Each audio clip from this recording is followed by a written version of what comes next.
Whoops, let's unmute. Unmute would be helpful. Hello, everyone. Welcome in. It's good to see you. Hoping you're having an absolutely lovely day. My name is Jenna O'Malley. I am your soul writer, author of sci-fi fantasy with dashes of romance and nerdy references. Welcome on back to doing workshops with me on the routine. If you were here a while ago, we did mind mapping before. So if you want to check out our deeper dive into mind mapping 101, this is the video from which you're going to want to start, honestly. So I also went ahead and gave everyone a reminder that the deep dive into Kickstarter went from members to public, if you would like to see that video as well. While we're going along the way today, ask your questions in the chat or comment box on the replay with a question or a Q in front, please and thank you. So what exactly is going on? A lot of you voted here to go ahead and have the next series of weekly workshops we do together to be on 6 weeks but 3 years, plotting a spin-off novel. So let me give you a little bit of a premise of this story, okay? There should always be a premise, especially for a kickoff of a spin-off, all right? Premises, from an academic standpoint, are a recollection, summary, recap of what the project contains, what its intentions are, any glimpses into resources, and more it may or may not be using, okay? So for mind mapping purposes with this one, I have to answer a couple of questions as part of even building my premise to the book. So that's where we're starting today with this spin-off novel. So you're wondering who this is. This is Frey. He's going to be one of the main points of view in the spin-off novel. And let's go ahead and look at the premise and building it together, shall we? So, whoops, there we go. That's the button I wanted. I do all of my book Bibling in OneNote now. I do keep what I call my scratch notebooks. I used to keep full-on binders, not anymore. So for 6 weeks but 3 years, this is my scratch notebook. It's just a tiny little notebook I can carry with me anywhere and scratch in chicken scratch writing versions of my notes. I've taken all of my notes that I had in here and reorganized them recently. So thank goodness they're good to go. They're good to go. I also am carrying around season 2 of the Merna Annals since I'm wrapping up book 5. That's the end of season 1, and book 6 starts season 2 after a big time jump. I'm also carrying around season 2's scratch book with me while doing Frey's novel, because as I'm going to see here as part of my premise in OneNote, what is in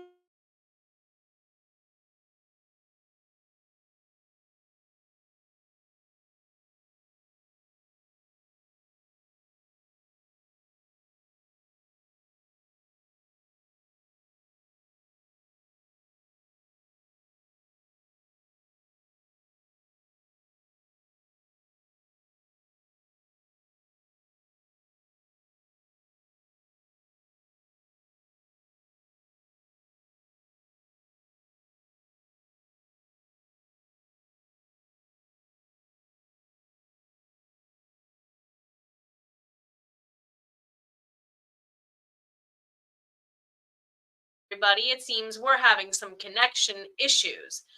I do apologize. I do not know what happened just there, everybody. I'm not quite sure how long you lost me for. I do apologize for the tech issues. So picking up where I left off and hoping that we don't lose connection again. I apologize, everybody. So with the premise, what is included as part of the connecting threads to other books? For me, with the spinoff, with the mind mapping, this is where I'm going to go first. This is where I'm going to go first. Hi, Sam. No, it's me. We lost connection. I think I'm okay. I adjusted my wire. Jenna's in need of buying a new computer as part of the issue. So thank you for bearing with me there. Again, for those of you joining in a little late, if you want to check the original video I did a while ago on mind mapping, you're welcome to go ahead and do so. So for the spinoff, what is included as part of connecting threads to other books? First and foremost, what I'm going to have to check here, first and foremost, is Season 1 connections. This is because this book actually takes place during Season 1. So does it take place during the middle of a book? Yeah. This book takes place during Season 1, Book 2, specifically. Okay? This is spoiler alert series warning. Anyone who has read books 1 and 2, there's huge spoiler alerts I'm giving here about books that are not published yet, even because connecting threads will go beyond. Okay, so this book takes place during. I'm going to want to give myself a question of how does this affect the book it happens in? I already know how this is taken care of.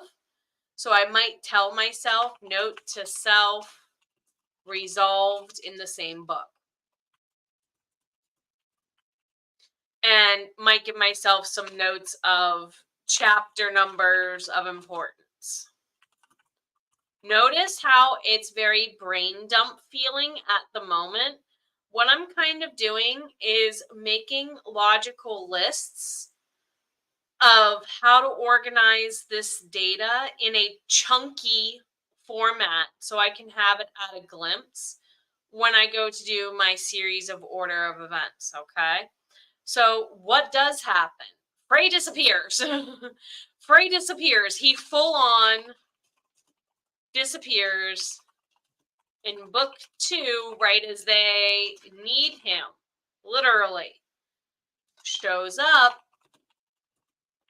after he was needed, but provides some help, okay?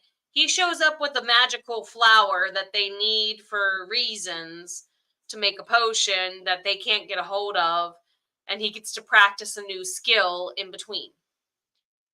When we get into book 3, I'm going to make a note here because it connects to book 3 even. Why? Book 3 is in part from Frey's point of view. So I need to ask myself this mind map question. I need to find a new destination on my journey. Are there any unsolved things in book 2 that this spin-off needs to fix by book 3? The answer is yes. Understanding his realm walking skills. Think like Kitty Pryde from X-Men, but between the layers of the different realms of the veil. It's really trippy because he can take his whole physical body and at times and doesn't realize it. It's really trippy. So I got to keep in mind that this is technically a portal hopping subgenre. I don't really talk about the fact that the astral travel in these books qualifies under some people's definitions of that. So why would I give myself this note? I need to ask myself, do I need to research anything that belongs to this genre? Notice how I'm building not only destination points on the map of answered questions, but I've already given myself 2 questions to answer. First and foremost, I might want to go back here and look up some of those chapter numbers. And I might want to go ahead and double check into that because this is okay for me to do this. Why? Future books that are a spin-off have the portal hop. So what this is doing is actually introducing my readers to something from Vitae Langica, which is my lit RPG series. Okay, so for those of you who are following my building a meta series type videos, this falls right into how you can make a sub connection all the way back in your premise. So if you are looking at your premise and you know it needs to work into another set of books now, not later, it might be wise. I'm going to go ahead and move my camera up here.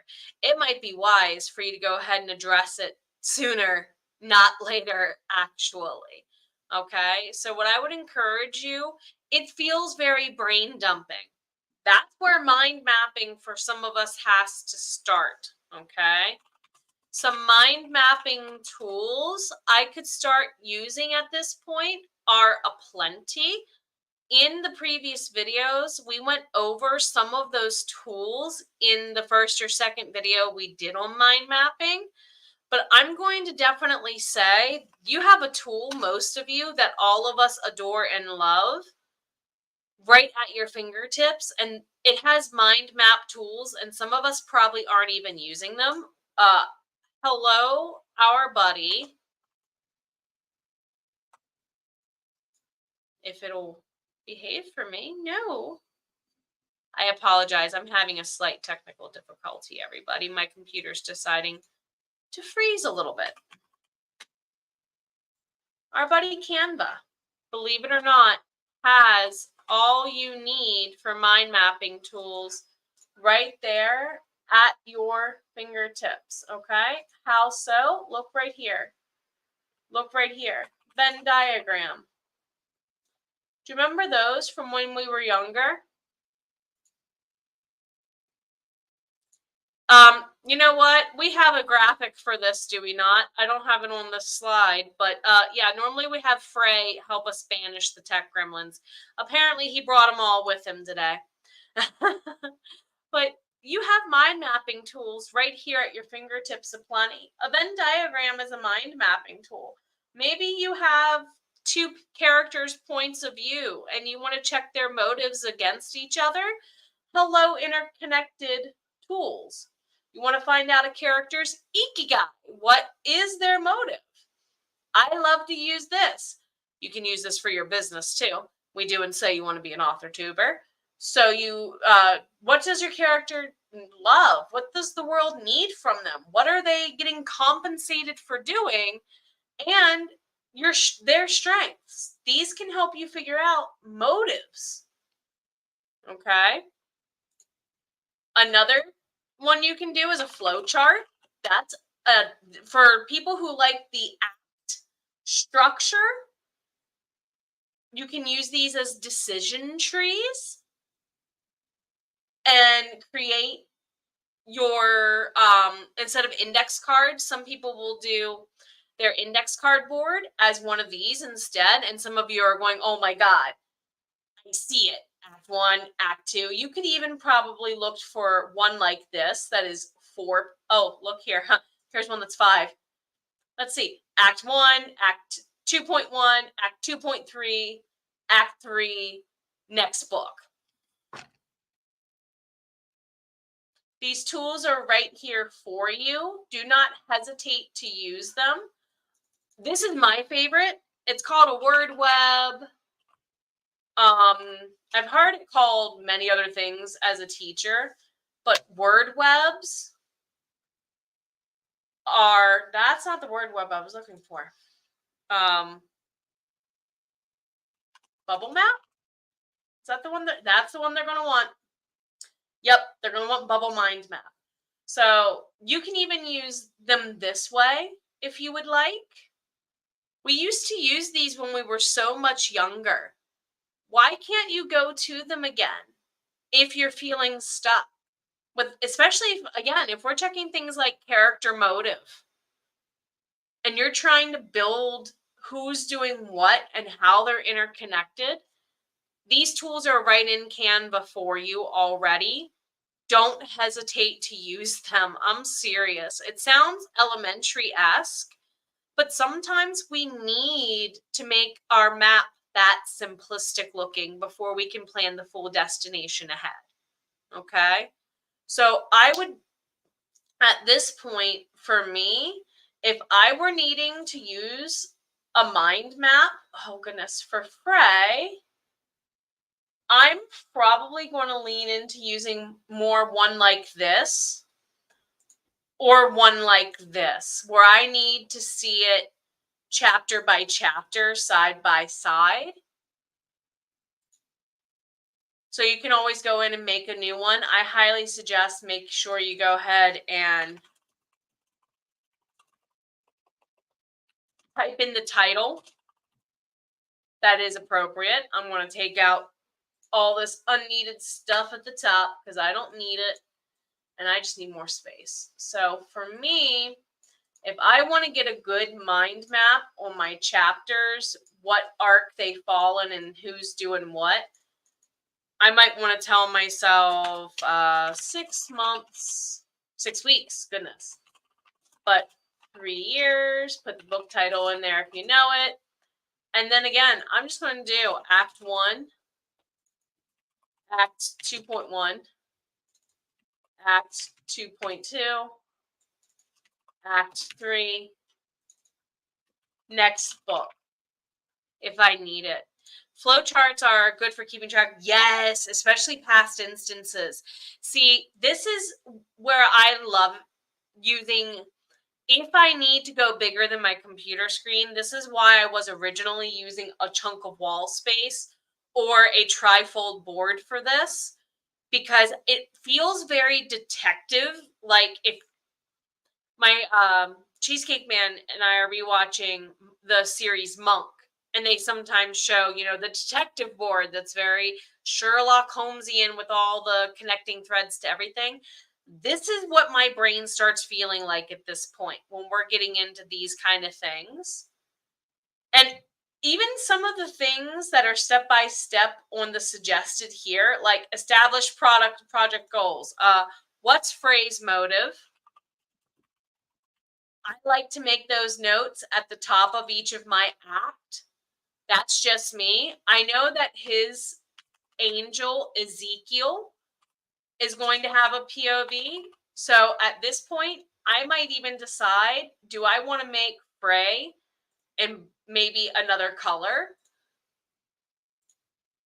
And then Ezekiel in another color. You see, I can start making these tiny decisions because that's way easy for my older eyes and tired eyes to turn.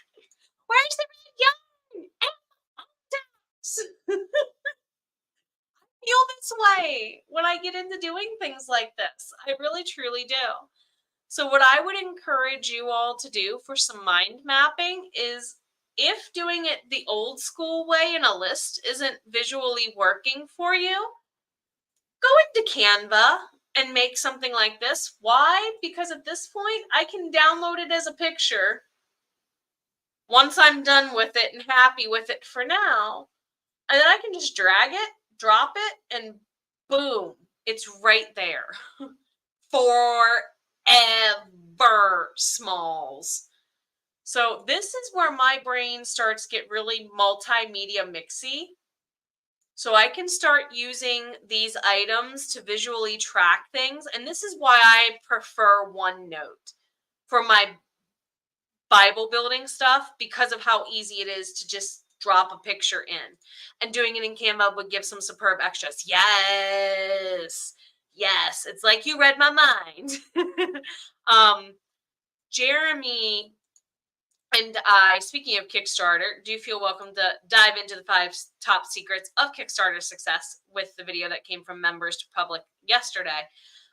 Jeremy and I are actually already talking about what to do for the hardbacks. And we're not even through the paperbacks. So we're constantly talking one Kickstarter ahead.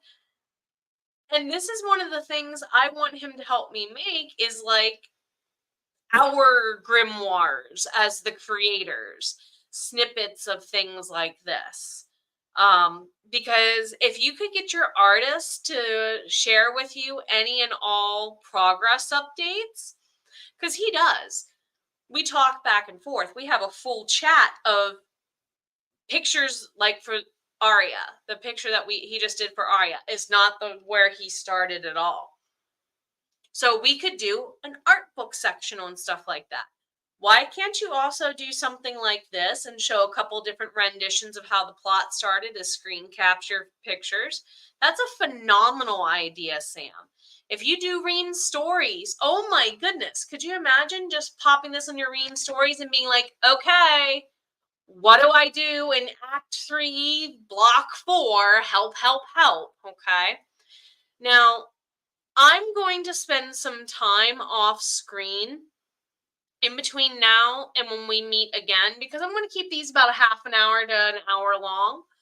Next time we meet, I'm going to add another layer to the notes I've already done of collecting my threads from other books. That's all this first session of mind mapping is. I'm going to have another session of mind mapping, but I'm adding a layer. I'm adding a layer.